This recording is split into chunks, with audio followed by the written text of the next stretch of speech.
In the year 2012, when the world was coming to an end, KTM painted the motorcycle scenario orange with their Duke 200. 8 years down the line, today we have the BS6 KTM Duke 200. All these years have made the Duke 200 a grown-up boy, and if you manage to miss that underbelly exhaust, it now almost looks like its elder sibling, the Duke 250. So with almost 2 weeks in hand and multiple highway rides in the sun and rain, I am here with my BS6 Duke 200 experience. Along with its age, the Duke 200 has gained some extra 10 kilos. It might look like a lot on paper, but to be honest, neither me nor my friend who owns the last gen Duke 200 felt the added weight while managing the motorcycle. The rider's triangle is typical Duke, where the rider sits upright while the foot pegs are placed on his portier's side. At first I felt the rider's seat to be a bit firm, but you do get some space to move around, and after some highway riding, I can confirm that the cushioning and contour is fine. My friend pointed out the pillion seat, which we think is an updated one, but I still don't feel comfortable talking much about it. The reason why you will get this motorcycle is the engine and chassis combo. Coming to the engine, there are some good and bad news depending upon what you're looking for from this motorcycle. Now if you're someone who has experienced that old Duke 200 which had a raw power delivery, then you might agree that it was one of those few 4-stroke motorcycles which could win hearts of a 2-stroke enthusiast. With time and age, things have changed in this BS6 avatar. The urge to burst out feels a bit restricted, but don't misunderstand this for lack of power or performance. We have to be mature enough to understand that the numbers on the paper don't really translate into the emotion and feel of a ride.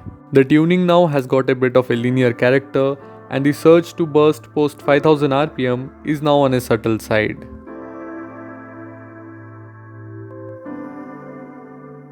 However, there is a brighter side to this where the engine feels a lot more smoother and refined. A very light buzz can be felt at the rider's foot pegs post 6500 rpm.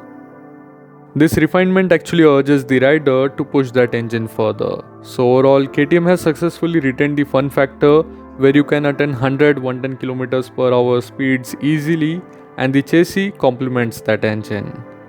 At these speeds, the brakes are decent with good bite, especially the front one.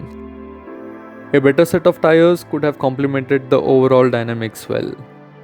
As you shift the gears and understand the ratios, you can tell that the gearbox is designed for fun, and unlike the RTR 200 or the FZ25, the Duke 200 gets a 6-speed setup which aids a lot on highway runs. As we have brought both the RTR 200 and the FZ25 in the picture, I would like to bring two parameters where they exceed. One is the heat management, which is just excellent on both the FZ25 and the RTR 200. And the other one is the comfort from the suspension, which is better on the RTR 200 in terms of absorbing bad roads. In this day and age of increasing fuel prices and shrinking fuel tank capacities, KTM deserves a big appreciation for increasing the tank capacity on the new 200 to 13.5 liters, which brings me to the fuel efficiency numbers where I managed in between 28 to 34 km per liter in mixed riding conditions. I won't complain about the other stuff which meets the purpose and do their function well, like this halogen lamp setup which could have been a LED, but the headlight performance is decent enough and you always have an option to upgrade with this kind of halogen setups.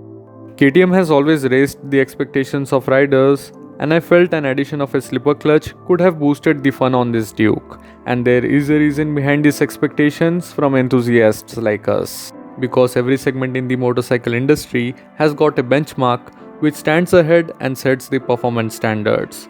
The KTM Duke 200 is the performance benchmark for this 200cc segment, just like Yamaha does it for the 150cc segment with their R15. These motorcycles may not be the most practical ones, but they do compensate that with their fun factor.